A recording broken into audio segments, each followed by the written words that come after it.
राधे राधे। श्री हरिदास श्री कुंज बिहारी। कैसे हैं आप सभी लोग?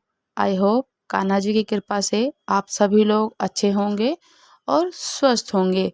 वैशाख मास महात्म्य अध्याय 6 की कथा।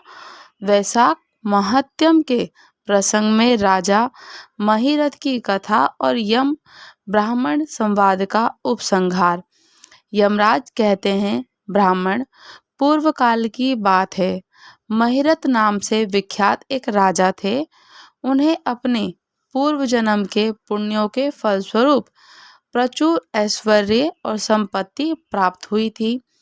परंतु राजा राज्य लक्ष्मी का सारा भार मंत्री पर रखकर स्वयं विषय भोग में आसक्त हो रहे थे और वे ना प्रजा की ओर दृष्टि डालते और ना ही धन की ओर। धर्म और अर्थ का काम भी कभी नहीं देखते थे। उनकी वाणी, उनका मन काम योनियों में ही क्रीड़ा करने में आसक्त था।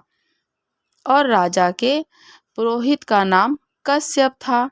जब राजा को विषय में रमते हुए बहुत दिन व्यतीत हो गए, तब पुरोहित ने मन में विचार किया, जो गुरु मोहवश राजा को अधर्म से नहीं रोकता, वो भी उसके पाप का भागी होता है।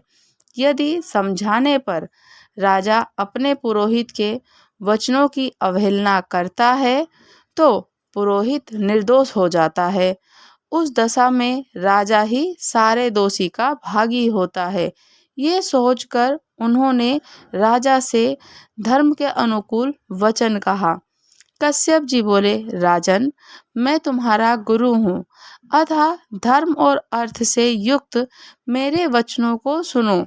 राजा के लिए यही सबसे बड़ा धर्म है कि वे गुरु की आज्ञा रहे, और गुरु की आज्ञा का आंशिक पालन भी राजाओं की आयु, लक्ष्मी तथा सौख्यों को बढ़ाने वाला है।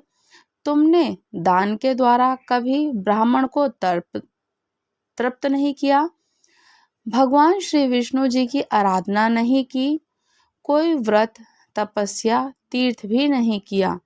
महाराज, कितने खेद की बात है कि तुमने काम के अधीन होकर कभी भगवान के नाम का स्मरण भी नहीं किया। अब लाओ की संगति में पड़कर विद्वानों की संगति नहीं की। जिसका मन स्त्रियों ने हर लिया, उसे अपनी विद्या, तपस्या, त्याग, नीति और विवेकशील चित्त से क्या लाभ होता। एकमात्र धर्म ही सबसे महान और श्रेष्ठ है, जो मृत्यु के बाद भी साथ जाता है। शरीर के उपभोग में आने वाली अन्य जितनी वस्तुएं हैं, वे सब यही नष्ट हो जाती हैं। धर्म की सहायता से ही मनुष्य दुर्गति से पार होता है। राजेंद्र, क्या तुम नहीं जानते, मनुष्य के जीवन का विलास जल की उताल तरंगों में समान चंचल और अनित्य है। जिनके लिए विनय ही पगड़ी और मुकुट है, सत्य और धर्म ही कुंडल है तथा त्याग ही कंगन है, उन्हें जड़ आभूषणों की क्या आवश्यकता। मनुष्य के निर्जीव शरीर को ढेले और काठ के समान पृथ्वी पर फेंके, उसके बंधु बांधव मुंह फेर कर चल देते हैं। केवल धर्म ही उसके पीछे पीछे जाता है। सब कुछ यहीं रह जाता है। आयु प्रतिदिन क्षीण हो रही है और ये जीवन भी लुप्त होता जा रहा है। ऐसी अवस्था में तुम उठकर भागते क्यों नहीं? स्त्री, पुत्र और सभी कुटुंब, शरीर, दिव्य संग्रह, ये सब पराये हैं, अनित्य हैं, किंतु पुण्य और पाप अपने हैं। जब एक दिन सब कुछ छोड़कर तुम्हें विश्वस्ता पूर्वक जाना ही है, तो तुम अनर्थ में फंसकर अपने धर्म का अनुष्ठान क्यों नहीं करते? मरने के बाद उस दुर्गम पथ पर अकेले कैसे जा सकोगे, जहाँ ना ठहरने के लिए स्थान है और ना खाने योग्य अन्न है, ना पानी, ना राह का खर्च और ना ही राह बताने वाला कोई गुरु। यहाँ से प्रस्थान करने के बाद तुम्हारे पीछे कुछ भी नहीं जाएगा, केवल पाप और पुण्य जाते हैं, तो समय तुम्हारे पीछे पीछे जाएगा। अब तुम आलस्य छोड़कर वेदों और स्मृतियों में बताए हुए देश के कुल के अनुरूप हितकार कर्म का अनुष्ठान करो, धर्म मूलक सदाचार का सेवन करो, अर्थ और काम भी यदि धर्म से रहित हो तो उनका भी परित्याग कर देना चाहिए। दिन रात इंद्रिय विजय रूपी योग का अनुष्ठान करना चाहिए, क्योंकि जितेंद्रिय राजा ही प्रजा को अपने वश में रख सकता है। लक्ष्मी अत्यंत प्रलभ होगी, रमणी के कटाक्ष के समान चंचल होती है। विनय रूपी गुण धारण करने से ही वह राजाओं के पास दीर्घ काल तक ठहरती है। जो अत्यंत कामी और घमंडी है, जिनका सारा कार्य बिना विचारे ही होता है, वे मूढ़चेता राजाओं की संपत्ति उनकी आयु के साथ ही नष्ट हो जाती है। व्यसन और मृत्यु, इनमें से व्यसनों को कष्टदायक बताया गया है। व्यसन में पड़े हुए राजा की अधोगति होती है, और व्यसन से दूर रहता है वह स्वर्गलोक में जाता है। व्यसन और दुख काम से ही उत्पन्न होते हैं। काम का परित्याग करो, पापों में फंस जाने पर वैभव और भोग स्थिर नहीं रहते, वे शीघ्र ही नष्ट हो जाते हैं। चलते रुकते जागते और सोते समय भी जिसका चित्त विचार में संलग्न नहीं रहता, वे जीते जी भी मरे हुए के तुल्य होता है। विद्वान पुरुष विषय चिंता छोड़कर समतापूर्ण स्थिर और व्यवहारिक युक्ति से परमार्थ का साधन करते हैं।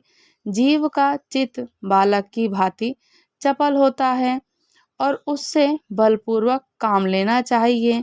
राजन, धर्म के तत्वदर्शी वृद्ध पुरुषों की बुद्धि का सहारा लें और पर बुद्धि के द्वारा अपने कुपथगामी को चित्त को वश में करना चाहिए। लौकिक धर्म और मित्र भाई बंधु हाथ पैरों को चलाना चाहिए, और देशांतर में जाना, शरीर से कलेश उठाना और तीर्थ के लिए यत्न करना, यदि कोई भी परम पद की प्राप्ति में सहायता ना कर सकते हो तो केवल परमात्मा में मन लगाकर उनका नाम जप करने में ही पद की प्राप्ति होती है। इसलिए राजन, विद्वान पुरुष को उचित ही है कि विषय में प्रवृत्त हुए चित्त को रोकने के लिए यत्न करे। यत्न से वह अवश्य ही वश में हो जाता है। यदि मनुष्य मोह में पड़ जाए, स्वयं विचार करने में असमर्थ हो जाए, उसे विद्वान सुहृदय के पास जाकर प्रश्न करना चाहिए कि वह पूछने पर यथोचित कर्तव्य का उपदेश देते हैं। कल्याण की इच्छा रखने वाले हर एक उपाय से काम क्रोध निग्रह करना चाहिए, क्योंकि वे दोनों कल्याण का विघात करने के लिए उघत रहते हैं। राजन, काम बड़ा बलवान है, वह शरीर के भीतर रहने वाला महान शत्रु है। श्रेय की अभिलाषा रखने वाले पुरुषों को विधि पूर्वक पालन करना चाहिए और उनके अधीन नहीं होना चाहिए। विधि पूर्वक पालन कर धर्म ही सबसे श्रेष्ठ है। इसलिए तुम धैर्य धारण करके धर्म का आचरण करो। और ये श्वास बड़ा चंचल है, उसके जीवन के अधीन है। ऐसी स्थिति भी कौन मनुष्य धर्म के आचरण में विलंब करेगा। राजन, जो वृद्ध अवस्था को प्राप्त हो चुका है, उसका चित्त भी इन निषिद्ध विषयों की ओर से नहीं हटता।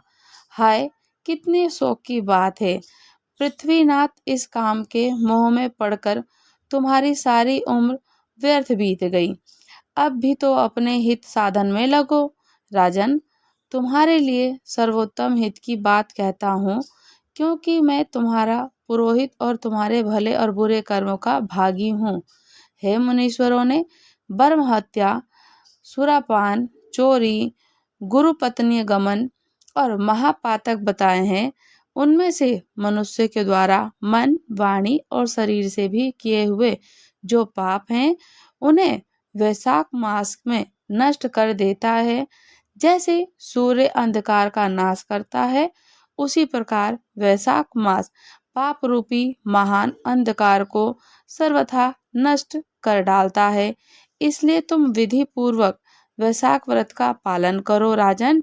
मनुष्य वैशाख की विधि के अनुष्ठान द्वारा होने वाले पुण्यों के प्रभाव से जन्म भर के लिए ही घोर पापों का परित्याग करके परम धाम को प्राप्त होता है। इसलिए महाराज, तुम भी इस वैशाख में प्रातः स्नान करके विधि पूर्वक भगवान मधुसूदन की पूजा करो। जिस प्रकार कूटने छाँटने की क्रियाओं से चावल की भूसी छूट जाती है, तो मांजने से तांबे की कालिक मिट जाती है, उसी प्रकार शुभ कर्म अनुष्ठान करने से पुरुष के अंतकरण का मल धुल जाता है। राजा ने कहा, सौम्य स्वभाव वाले गुरुदेव, आपने मुझे ये अमृत पिलाया जिसका आविर्भाव समुद्र से नहीं हुआ। आपका वचन संसार रूपी रोग निवारण और दुर्व्यसनों से मुक्त करने वाला दिव्य भिन्न औषधि है।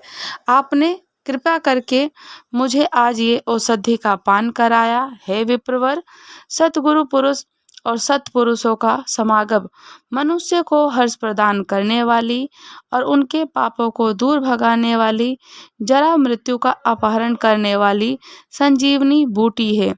इस पृथ्वी पर जो मनोरथ दुर्लभ पाने वाले हैं, ये सब ये साधु प्रसंग के प्राप्त हो जाते हैं और साधुओं के संग से भी प्राप्त हो जाते हैं। जो पापों का अपहरण करने वाली सत्संग की गंगा में स्नान कर चुका है, उसे दान, तीर्थ सेवन, तपस्या, यज्ञ करने की आवश्यकता नहीं है। तो प्रभु, आज के पहले मेरे मन में जो जो भाव उठते थे, वे सब केवल काम सुख के प्रति लोभ उत्पन्न करने वाले थे, परंतु आज आपके दर्शन से और वचन सुनने से मैं विपरीत भाव में आ गया हूँ। मूर्ख मनुष्य एक जन्म के सुख के लिए हजारों जन्म का सुख नष्ट करता है, और मनुष्य और जो विद्वान पुरुष होता है, जन्म एक जन्म से हजारों जन्म बना लेते हैं। हाय हाय, कितने खेद की बात है कि मुझे मूर्ख अपने मन को सदा काम जनित भी रस के आस्वादन सुख में ही फंसाए रखने के कारण कभी कुछ आत्मकल्याण का कार्य किया ही नहीं।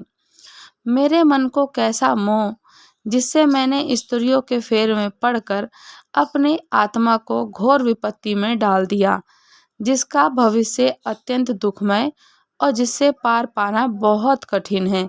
भगवान, आपने संतुष्ट होकर अपनी वाणी से आज मुझे मेरी स्थिति का बोध करा दिया। अब उपदेश देकर मेरा उद्धार कीजिए। पूर्व जन्म में मैंने कोई पुण्य किया था जिससे आप मुझे प्राप्त हुए हैं, और आपके चरण की धूलि से आज मैं पवित्र हो गया। तो वक्ताओं में श्रेष्ठ आप मुझे वैशाख की विधि बताइए। कश्यप जी बोले, राजन, बुद्धिमान पुरुष को चाहिए कि बिना पूछे अथवा अन्यायपूर्वक पूछने, किसी उपदेश को ना देने, लोक में जानते हुए जड़वत अनजान की भांति आचरण करें, परंतु विद्वानों, शिष्य, पुत्र और श्रद्धालु पुरुषों को उनके हित की बात कृपा पूर्वक बिना पूछे बतानी चाहिए। राजन, इस समय तुम्हारा मन धर्म में स्थित हुआ। अब तुम्हें वैशाख स्नान के उत्तम व्रत का पालन करूंगा। उसके तदंतर पुरोहित कश्यप ने राजा महिरथ से वैशाख में स्नान, दान, पूजन कराया। शास्त्र में वैशाख स्नान की जैसे विधि उन्होंने देखी थी, उसी का पूरा पालन कराया। राजा महिरथ ने भी गुरु की प्रेरणा से उस समय विधि पूर्वक सब नियमों का पालन किया, और माघ मास में जो जो विधि विधान से उन्हें बताए गए सब आदर पूर्वक सुना। और नरश्रेष्ठ ने प्रातः काल स्नान करके भक्ति भाव के साथ पाद और अर्घ आदि देकर हरि का पूजन किया और नैवेद्य का भोग लगाया। यमराज कहते हैं कि ब्राह्मण तत्पश्चात राजा के ऊपर काल की दृष्टि पड़ी, अधिक मात्रा में रति का सेवन करने से उन्हें क्षय का रोग हो गया था, जिससे उनका शरीर अत्यंत दुर्बल हो गया था और अंततोगत्वा उनकी मृत्यु हो गई। उस समय मेरे तथा भगवान विष्णु जी के दूत भी उन्हें लेने पहुँचे, तो विष्णु दूतों ने ये राजा धर्मात्मा हैं ये कहकर मेरे सेवकों को डांटा और स्वयं राजा को विमान पर बिठाकर बैकुंठ में ले गए। तो वैशाख में प्रातःकाल स्नान करने से राजा का पातक नष्ट हो चुका था। भगवान विष्णु जी के दूत अत्यंत चतुर होते ही हैं और वह भगवान की आज्ञा के अनुसार राजा महिरथ को नरक मार्ग के निकट से ले चले। जाते जाते राजा ने नरक में पकाए जाने के कारण घोर चित्कार करने वाले नरकी जीवों को आर्तनाद सुना और कढ़ा में डालकर उठाए जाने वाले पापियों का क्रंदन बड़ा भयंकर था। सुनकर राजा को बड़ा विस्मय हुआ और वह अत्यंत दुखी होकर दूतों से बोले, जीवों के करहाने की ये भयंकर आवाज क्यों सुनाई दे रही है? इसमें क्या कारण है? आप लोग सब बातें बताने की कृपा करें। विष्णुदूत बोले, जिन प्राणियों ने धर्म की मर्यादा का परित्याग किया, जो पापचारी और पुण्यहीन है, वे तामसिक और भयंकर नरक में डाले गए। पापी मनुष्य प्राण त्याग के पश्चात यमलोक के मार्ग में आकर भयानक दुख भोगते हैं।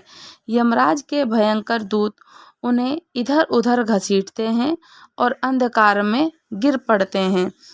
उन्हें आग में जलाया जाता है, उनके शरीर में कांटे चुभाए जाते हैं, उनको आरी से चीरा जाता है, भूखे प्यासे पीड़ित रहते हैं और वे पीप और रक्त की दुर्गंध के कारण उन्हें बार बार मूर्छा आ जाती है। कहीं वे खोलते हुए तेल में उठाए जाते हैं तो उन पर मूसलों की मार भी पड़ती है और कहीं तपाए हुए लोहे की शिलाओं पर डालकर उन्हें पकाया जाता है और कहीं वमन तो कहीं पीप कहीं रक्त उन्हें खाने को मिलता है। मुर्दों की दुर्गंध से भरे हुए करोड़ों नरक हैं जहाँ सरपत्र वन बने हैं। शिलापात के स्थान जहाँ पापी शिलाओं पर पटके जाते हैं, वहाँ की समतल भूमि भी आग से तपी होती है। इसके सिवा गरम लोहे के खोलते हुए तेल के, मैदा के तपे हुए स्तंभ के और कूट सालिमल नाम के नरक, छुरे कांटे कील उग्र ज्वाला के कारण क्षोभ भय उत्पन्न कराने वाले बहुत से नरक हैं।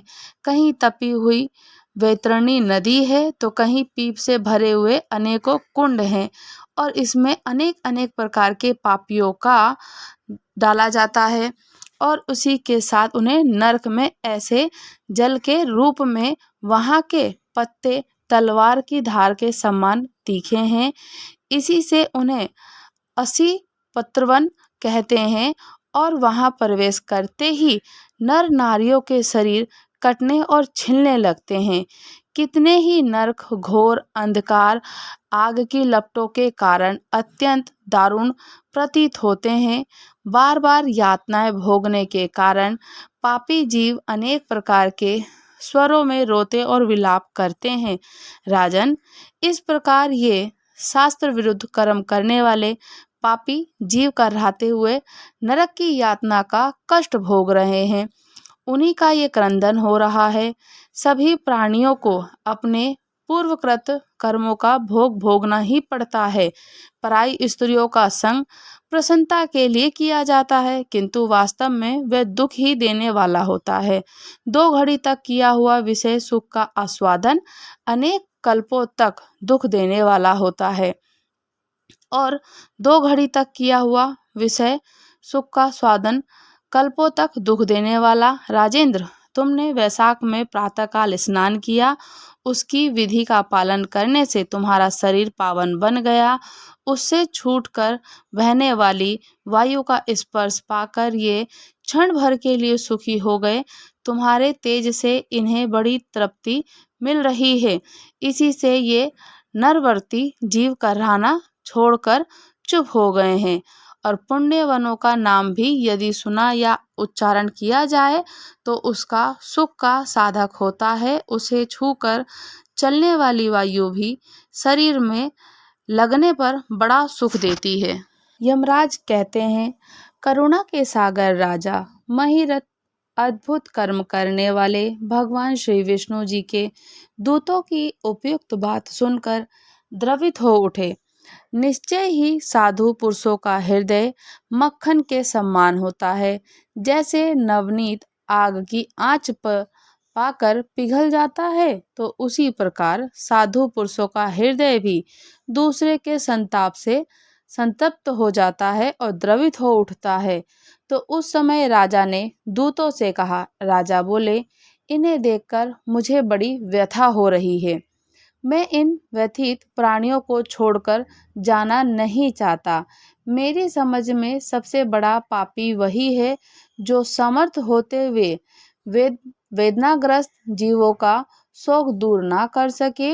यदि मेरे शरीर को छूकर बहने वाली वायु के स्पर्श से ये जीव सुखी हुए हैं, तो आप लोग मुझे उसी स्थान पर ले चलिए, क्योंकि जो चंदन वृक्ष की भांति दूसरों के ताप दूर करके उन्हें आह्लादित करते हुए परोपकार के लिए स्वयं कष्ट उठाते हैं, वह पुण्य आत्मा हैं। संसार में वही संत हैं जो दूसरों के दुखों का नाश करते हैं तथा पीड़ित जीवों को पीड़ा दूर करने के लिए जिन्होंने अपने प्राणों को तिनके के समान निछावर कर दिया। जो मनुष्य सदा दूसरों की भलाई के लिए उघत रहते हैं, उन्होंने ही इस पृथ्वी को धारण कर रखा है। जहाँ सदा अपने मन को ही सुख मिलता है, वह स्वर्ग भी और नरक के ही समान है। साधु पुरुष सदा दूसरों के सुख से ही सुखी होते हैं। यहाँ नरक में गिरना अच्छा, प्राणों से वियोग हो जाना भी अच्छा, किंतु पीड़ित जीवों को पीड़ा दूर कर किए बिना एक क्षण भी सुख भोगने ही अच्छा नहीं है। दूत बोले, राजन, पापी पुरुष अपने कर्मों का फल भोगते हुए भयंकर नरक में पकाए जाते हैं। जिन्होंने दान, होम, पुण्य तीर्थ और स्नान नहीं किया, मनुष्य का उपकार और कोई उत्तम पुण्य नहीं किया, यज्ञ, तपस्या और प्रसन्नता पूर्वक भगवान का जप नहीं किया, वो ही परलोक में आने पर घोर नरक में पकाए जाते हैं। जिनका शील स्वभाव दूषित है, जो दुराचारी, व्यवहार में निंदित, दूसरों की बुराई करने वाले पापी हैं, वो ही नरक में पड़ते हैं। जो पापी अपने मर्म भेदी वचनों से दूसरों का हृदय विदीर्ण करता है, जो पराई स्त्रियों के साथ विहार करते हैं, वे नरक में पकाए जाते हैं। हे महाभाग भूपाल, आओ अब भगवान के धाम चलें। तुम पुण्यवान हो, अब तुम्हारा यहाँ ठहरना उचित नहीं। राजा ने कहा, विष्णुदूत गण, यदि मैं पुण्य आत्मा हूँ तो मैं इस महाभयंकर यातना मार्ग से कैसे लाया गया? मैंने कौन सा पाप किया और किस पुण्य के प्रभाव से विष्णु धाम को जाऊंगा? आप लोग मेरे इस संशय का निवारण करें। दूत बोले, राजन, तुम्हारा मन काम के अधीन हो रहा था, इसलिए तुमने कई पुण्य, यज्ञ अनुष्ठान और यज्ञ वशिष्ठ अन्न का भोजन नहीं किया, इसलिए तुम्हें इस मार्ग से लाया गया। किंतु लगातार 3 वर्षों तक तुमने अपने गुरु की प्रेरणा से वैशाख में विधि पूर्वक स्नान किया। महापापों और अति पापियों के राशि का विनाश करने वाले भक्तवत्सल विश्वेश्वर भगवान मधुसूदन की भक्ति पूर्वक पूजा की। ये सब पुण्यों का सार है। केवल एक ही पुण्य इस देवता को द्वारा पूजित होकर विष्णु धाम के लिए ले जाए जा रहे हो। नरेश्वर, जैसे एक ही चिंगारी पड़ जाती है तो तिनकों को राशि भस्म हो जाती है, उसी प्रकार वैशाख में प्रातः स्नान करने से पाप राशि का विनाश हो जाता है। जो वैशाख में शास्त्रों को नियमों से युक्त होकर स्नान करता है, वह हरिभक्त पुरुष अति महापापों के समूह से छुटकारा पाकर विष्णु पद को प्राप्त हो जाता है। यमराज कहते हैं, ब्राह्मण, तब दयासागर राजा ने जीवों के शोक में पीड़ित भगवान विष्णु जी के दूतों से विनय पूर्वक कहा, साधु पुरुष प्रताप हुए, ऐश्वर्य गुणों का, पुण्य का यही फल मानते हैं। इनके द्वारा कष्ट में पड़े हुए जीवों की रक्षा की जाए। यदि मेरा कुछ पुण्य है तो उसी के प्रभाव से ये नरक में पड़े हुए जीव निष्पाप होकर स्वर्ग में चले जाएं और मैं इनकी जगह नरक में निवास करूंगा। राजा के ऐसे वचन सुनकर विष्णु जी के मनोहर दूत उनके सत्य और उदारता पर विचार करते हुए इस प्रकार बोले, राजन, इस दयारूप धर्म के अनुष्ठान से तुम्हारे संचित धर्म की विशेष वृद्धि हुई। तुमने वैशाख में जो स्नान, दान, जप, होम, तप और देव पूजन किया आदि कर्म किए वह अक्षय फल देने के वाले हो गए। जो वैशाख में स्नान दान करके भगवान का पूजन करता है वह सब कामनाओं को प्राप्त होकर विष्णु के धाम को जाता है। एक और तप, दान, यज्ञ आदि की शुभ क्रियाएं, एक और विधि पूर्वक आचरण लाया हुआ वैशाख व्रत में जो वैशाख मास का महान है, वैशाख मास के एक दिन भी जो पुण्य है वह तुम्हारे लिए सदा दानों से बढ़कर है। दया के सम्मान धर्म, दया के सम्मान तप, दया के सम्मान दान, दया के सम्मान कोई मित्र नहीं है। पुण्य का दान करने वाला मनुष्य सदा लाख गुना पुण्य प्राप्त करता है। विशेष तुम्हारी दया के कारण धर्म की अधिक वृद्धि हुई। जो मनुष्य दुखित प्राणियों का दुख से उद्धार करता है वही संसार में पुण्यात्मा, उसे भगवान नारायण जी के अंश से उत्पन्न समझना चाहिए। वैशाख मास की पूर्णिमा को तीर्थ में जाकर जो तुमने सब पापों का नाश करने वाला स्नान, दान आदि पुण्य किया उसे विधिवत भगवान श्री हरि जी को साक्षी बनाकर 3 बार प्रतिज्ञा कहकर पापियों के लिए दान कर दो, जिससे ये नरक से निकलकर स्वर्ग को चले जाए। हमारा तो ऐसा विश्वास है कि पीड़ित जंतुओं को शांति प्रदान करने से जो आनंद मिलता है उसे मनुष्य स्वर्ग और मोक्ष में नहीं पा सकता। सौम्य, तुम्हारी बुद्धि दया दान में दृढ़ है, इसे देखकर हम लोगों को भी उत्साह होता है। राजन, यदि तुम्हें अच्छा जान पड़े तो अब बिना विलंब किए इन्हें वह पुण्य प्रदान करो जो नरक यातना के दुखों को दग्ध करने वाला है। विष्णु जी के दूतों को ये कहने पर दयालु राजा महिरथ भगवान गदाधर को साक्षी बनाकर 3 बार प्रतिज्ञापूर्ण संकल्प करके उन पापियों के लिए अपना पुण्य अर्पण किया।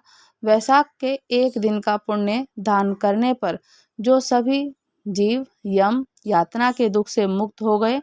फिर अत्यंत हर्ष में भरकर श्रेष्ठ विमान पर अरुण होकर राजा की प्रशंसा करते हुए उन्हें प्रणाम करके स्वर्ग को चले गए। इस दान से राजा को विशेष पुण्य की प्राप्ति हुई। मुनियों और देवताओं के समुदाय का स्तुति करना और जगदीश्वर भगवान विष्णु जी के पार्षदों के द्वारा अभिवंदित होकर परम पद को प्राप्त हुए, जो बड़े बड़े योगियों के लिए भी दुर्लभ है।